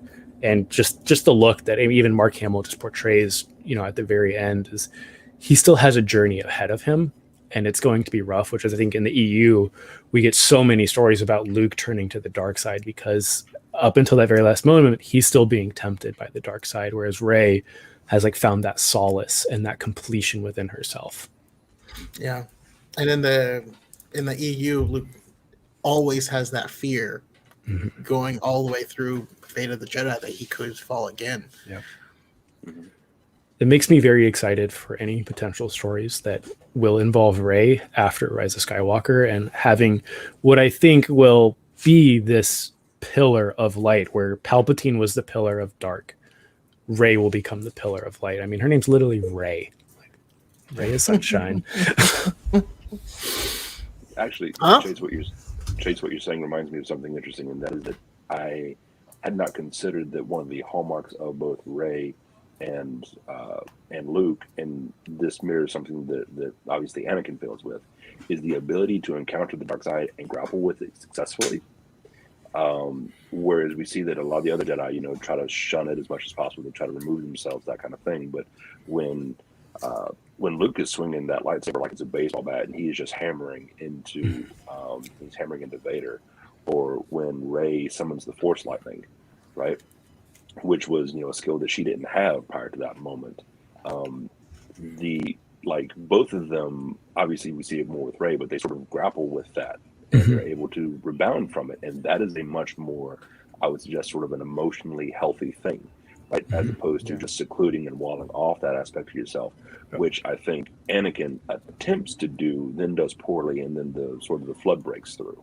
Yeah, I think what I think is interesting about Luke, contrasted with Rey, is we see Luke in every movie. He's hesitant in A New Hope. He's hesitant to join the rebellion and to do the right thing. He doesn't. He just wants to stay on Tatooine. Kind of similarly to Rey, which that wouldn't be necessarily a dark side thing. It's just not doing the right thing. And in Empire Strikes Back, he is giving into the emotion of he has to help his friends and not finish his training. And even when he's confronting Vader for the first time in Empire Strikes Back, when he finds out that Vader is his father, he has hatred in his voice. He hates the fact that he's related to Darth Vader. And Return of the Jedi opens with him force choking people, and he's in all black. Like, the symbolism there is maybe he's not quite the Jedi that we thought he was. He's a badass, which is cool to watch, but and I do think what you said, he's swinging that lightsaber like a baseball bat. He's up. He is angry. He is out for blood. And when we see Rey, on the other hand, when she believes that Chewie is on that transport and she releases the Force lightning, she's clearly disgusted with herself. Like, you can see it in her face that she is not happy with what she has just done. Whereas Luke just kind of passively is like, okay, that wasn't the right thing to do. Let's move past it. And we're gonna work on this later. Where Rey is like, you are better than this. How dare you? Well, we absolutely see that in the sequel trilogy with Luke cutting himself off from the Force, right? That's the ultimate rejection of. He's not trying to accept the darkness in him. He's just trying to wall himself off from it completely. Whereas, you're right. Rey she comes to terms with her own potential for darkness and says, "Okay, but I'm not going to fall into that." Yeah. Yeah. I mean, go ahead. Oh, I'm just gonna say, and it's slightly off topic, but I always have to say that as someone, as an adult who at several points in my life thought my life was headed in this direction and this is what I was going to do and who was going to be, and not getting there and falling short and feeling bad about it. I loved the continuation of Luke's story of what happens when you're running as fast as you can, but it's not fast enough. How do you deal with that? I love seeing him pick himself back up. Yeah, I love the way I think the ending of The Last Jedi, specifically when Luke is walking through that little bunker on Crate, it's like, to me, one of the more emotionally gripping things in Star Wars is his essential farewell to Leia and what was the rebellion and is now the resistance. And his send off, I absolutely love it. I think it's beautiful. I think it's harmonious and how it all flows together. And I think some of the stuff that Leia says, they are the spark that will ignite the flame. And I do believe that Rey is the spark of that revolution. With the fact that she's a Palpatine, she's the light and the darkness, and she's a new era of Jedi that will move on forward. And when she becomes Rey Skywalker, she becomes the living essence of a legend. And I think that's why she's become my favorite character. Is she stands for everything that I think is Star Wars and is the Jedi. And I think the way they wrote her character and the way that Daisy Ridley just portrayed that character was just beautiful. I think, particularly with Luke walking through the bunker on Crate, he made sure to inspire hope and comfort people on his way out. I can't imagine the prequel Jedi doing the same. Yeah, I agree. That's a good point. I think they would have just marched straight out. They wouldn't have cared much for ensuring that the people are looked after. Yeah, in that emotional capacity, that is. No, that's a good point. Nice one to be like, get out the way, mother. As though he's not falling 500 feet straight downwards onto Kylo's ship. That's Mace on Crate becomes the Mace from the old animated cartoon. The 2D, yeah. Who let these motherfucking Force orders on this motherfucking planet? Awesome. I feel like Qui-Gon might have understood that, but also that's why he had to die. with Qui-Gon, there's no story. Yeah. And that's ultimately another thing we always have to, because there's always critiques of like, well, if they had just done this, then there'd be no movie. Yes. Yeah. Yeah. That's why stormtroopers aren't bad shots. If they killed the heroes, then There's no movie. Can we talk about the Finn? TVA prevented Yeah. that from Okay. happening. But yeah. I actually thought Finn being a stormtrooper was one of the boldest moves I've ever seen Star Wars make. A stormtrooper right at the start of the film taking off a helmet and being a person for the first time was it.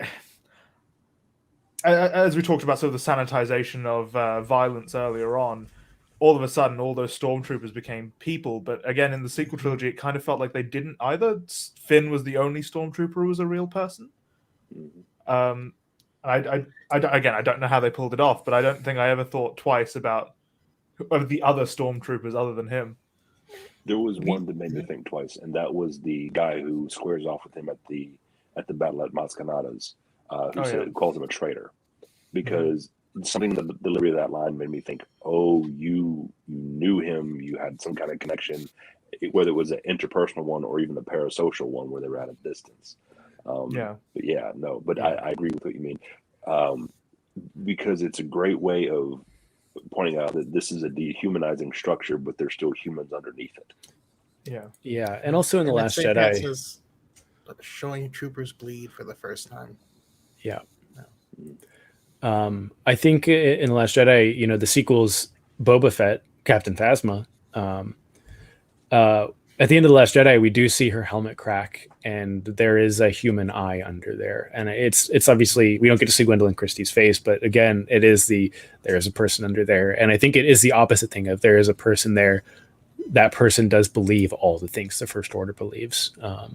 And it is like, I think more of the way that is shot and the way that helmet is cracked and how she's falling, I think is a good, just good imagery of how corrupt that organization is and how corrupt the people that were higher up in there are. Yeah. And that's one deleted scene I really wish was still in the film, where it has her shooting the other stormtroopers because they found out that she had actually betrayed them. She was the epitome of that backstabbing, conniving. Well, it was just survival. All she cared about survival and aligning yourself with the biggest person. Yeah. I mean, actually, we did have that scene in Rise of Skywalker where they did, in fact, meet other stormtroopers who defected. But I think it was such a busy movie they didn't have time to really focus on it. I wish that movie were 45 minutes longer. I think a 3 to 3.5 hour send off would have been okay. I'm shocked they didn't do it. But yeah, no, I do like Finn. I do like Finn's arc, especially coming in from The Last Jedi, where he's trying to even just leave the Resistance and just figure out his own life. Rose stops him. And then we see him again facing his fears, riding those animals on the Star Destroyer, which I think is a really cool thing. And I think the quote that Rose Tico, is like, that's how we're going to win, not fighting what we hate, but saving what we love. I mean, it's not just like an epitome of how Star Wars should be perceived, but just your life in general, I mean, that's almost the fundamental essence of being a Jedi, right? It's never about hate. It's about love and preservation. Yeah. And then watching Finn just be like, I've been fighting my entire life. Like, I just want to, just let me be. Like, I just want to, like, Canto Bite seems cool. Can I go back there? Just like, this drinks look good. I'm thirsty. And they're like, no, sorry, man. You don't get the piece of life. There's bigger things at stake. Sorry, it sucks, but I would have loved the alternative script for Rise of Skywalker with him becoming a Resistance general. It would have been supremely cool to see that. The Stormtrooper Rebellion in there was really cool. I felt like Finn was one of the few characters who, whatever decision he could have made, because we saw that he was going to make some alternate decisions other than the ones that he ultimately did, would have been morally defensible. Because, to Chaco's point, like, he's been fighting his entire life. He had no childhood. if he wants to bow out of the fight, I'm not going to hold it against the guy. If his concern is like just taking care of himself, you know what? I feel like he had the moral courage to leave the First Order. I'm fine with that being his contribution to the fight. Yeah. Like I'm not gonna hold it against him. That he stayed and did what he did, including riding those critters across the surface of a Star Destroyer, which is just objectively badass. It's just all the better then. I know. I totally understand people that feel like Finn could have gotten more out of his storyline. I agree, but I do think the story that we got with him, like you said, everything he did, you sympathize with him and you understand when he's getting ready to leave in The Last Jedi, and that in that little escape pod, you understand. It's not like, oh, come on, man, don't do this. You're like, I get it, Finn. I get it. When he's going in to shoot that speeder into the battering ram on Crate, you're like, I get it. This is where you want to make your last stand, and you totally understand. Rose saves him, and again, like we discussed, she epitomizes everything. But no, I think the treatment that Finn got, it could have been more, but what he got was so meaningful and so impactful. Mm-hmm. You just want to be like, that'll do, Finn. That'll do. That'll do. Yeah, I mean, in terms of character, I think no one's. Finn really, again, he as a character, not as in like a portrayal of a character, but as in like his moral character was always there, despite First Order indoctrination. Mm-hmm. Which I think in the context of in the context of the world would be really surprising, because they were trying to get that out of everyone as much as possible. Yeah, and that's why I have the really unpopular opinion that I think more Finn content should be a book, and I didn't need it in the film. Mm-hmm. And I say this because I love the original trilogy. Would it have been cool to see Leia train? Yes. Ultimately, that's not what that particular story was about. Yeah. Would it be cool to see Han have anything relevant to do in Return of the Jedi? Yes. He was just kind of around, which isn't bad. I do feel that Padme kind of did get done dirty and then died of sadness because the plot, but I just feel like but it wasn't her story, and I'm happy to get more. I can't wait because we're getting another Padme book called Queen's Hope coming out this April. Super excited about that. For Finn, we got such deep stories with Rey and Kylo Ren. I want him to be the focus of wherever his story happens. I want a Finn book or Finn series. I think that's better than it being jammed in already busy movies. And like you said, I think Rise of Skywalker, they should have gone to one less planet, because I feel like they were just hopping from place to place, and we didn't sit with stuff. Yeah, that's kind of a JJ hallmark. It felt like a D&D group, realistically. Here are your plot lines. DM being like, all right, we need to get on with this a bit quicker. Yeah. and I don't know, just for a brief moment, like dunk on the crybaby fanboys out there who say the sequels weren't well written. Like, you wouldn't be saying Finn got done dirty and you wanted more of Finn if that character wasn't written super well. Hats off to the actor as well, right? He was so good. That whole cast knocked it out. Like, it was like one of my biggest like pet peeves of like the original trilogy is George Lucas telling Mark Hamill, don't cry when Beru and Owen are dead. Like, you should be super sad about that. That's all you have, and it's taken from you. And he just stares blankly at it and looks away. Whereas like anytime anything horrible happens to a character in the sequels, they react so appropriately and so emotionally, and it's so gripping every time you see, like, you feel for those characters in the sequels. Just that whole cast just completely knocked it out of the park. And admittedly, for the first half of The Force Awakens, it's just confusion and running, but they do it well. There is one thing that I would have liked to have seen, and that was with Poe's character, because I always got the impression that Poe was a person who grew up on the stories of Han Solo in The Force Awakens, and I think we even saw sort of the darker side of that in The Last Jedi. I don't know that was continued in Rise of Skywalker, or if it did, maybe I just missed it. But I don't know. Yeah, I mean, the thing I will say is that because Poe was meant to die at the beginning of the Force Awakens when the ship crashed, and Oscar Isaac is just so charismatic that he's like, "All right, you're your character now." So that's a thing. But real quick, I mean, because I could talk to you guys forever. I do want to be respectful to everyone's nights. So I do want to go around and get your guys' final thoughts on anything that we've missed, anything you want to pick up, any of those trilogies, as well as let us Me? let us. No, that was that was my wife. Uh-huh. As well as let everyone know, once again, where we can find y'all and your fantastic content. And I'll go to Sufyan first. Yeah. I mean, we didn't get a chance to get, but I would love to have talked about, is being on the light side the same as being good? Because all the good guys are on the light side, but is the light the same as the good? I just don't know, really, is the answer to the question. But I think, unfortunately, we probably have to unpack that another time. Yeah, you're all welcome to come back on. This was awesome. I appreciate you guys coming on. But yeah, I'm Sufyan.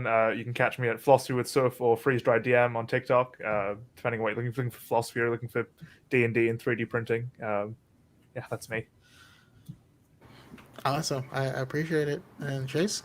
Final thoughts. I mean, I think that Star Wars can be a really good moral compass for a lot of people, depending on how you interpret it. I've come to my personal conclusion that the dark side and the light side are simply just manifestations of the people that use it. The Force is in balance at all times. It does not come out of balance. It is us that come out of balance, and it is up to us to maintain the balance with us, with ourselves, and with those around us. That's just my interpretation of it. But yeah, if you ever want to talk more about stuff like that, I'd love to. But yeah, you can find me on TikTok at ForwardIntoTheBlack. Awesome. And then before we get to Gabriel, I just want to do a couple more shout outs. So I want to thank everyone who's still rolling with us. We have my buddy Isaac Church, Galactic Mermaid, Saint Pat, and also everyone's down for more Finn content. There's some disparity with whether we need 3 novels, a whole TV show, or Saint Pat said Trust needed to be 2 movies. Pick the safe option and do all of them, right? Absolutely. Yeah. Thank you, everyone in the chat. But last but not least, Gabriel, do you have anything else to add, and where can we find you? Yeah, so I guess my final thought is that one of the thing that I love maybe the most about the Star Wars series is that the successes and failures of the heroes are collective efforts. Anakin's failure was a collective fault. Luke's success at the end was a collective effort between him and Vader and everyone else that was trying to keep him from losing his fracking mind. And Rey, epitomizes this idea of interdependence and working together, especially with that final scene where she is being bolstered by the Jedi Masters of the Past, because it turns out they are worth the damn. So yeah, I think there's a lot of beauty to that. And as far as where anyone can find me, you can find me on TikTok at Dr._C, and on Twitter and Instagram at GACruz_PhD. Awesome. Yeah, thank you so much. I just wanted to say, for me, my mind always goes back to little Anakin as a child saying, my mom always says that the biggest problem in the galaxy is no one helps one another. Fast forward to The Last Jedi, they put out a call, no one comes. Through the actions of Luke, he inspires the galaxy, and in the next movie, everyone comes. There's more of us. I can't watch The Rise of Skywalker without crying at that scene. So I just think it's a beautiful moment and a reminder that in order to achieve, yes, we need everyone to work together, but we also need those heroes, those people that we're looking up to. And I think that's what these, even in a fictional sense, having Superman as a beacon to look up to inspire you, to inspire the next generation, I think it's really important for humanity. That's my thoughts. But yeah, anything else before we wrap up? Thank you guys so much. You guys, Sufyan and Gabriel, you guys have been fantastic. I really, really appreciate doing this talk with you guys. Yeah, this has been a lot of fun. Thank y'all for doing this. Great. And also, in the interest of showing my own ignorance, for the longest time I thought Darth Choco was Darth Chocobo, like the critters from Final Fantasy. But anyway, it's been great. Thank y'all very much. Well, now I'm very aware of a missed opportunity on that, and I may need to make some Final Fantasy content just to rectify that. But all right, everyone, thank you, everyone here, everyone in the chat. Always appreciate it. It's been an amazing time. But that's the end for now, and may the force be with you always.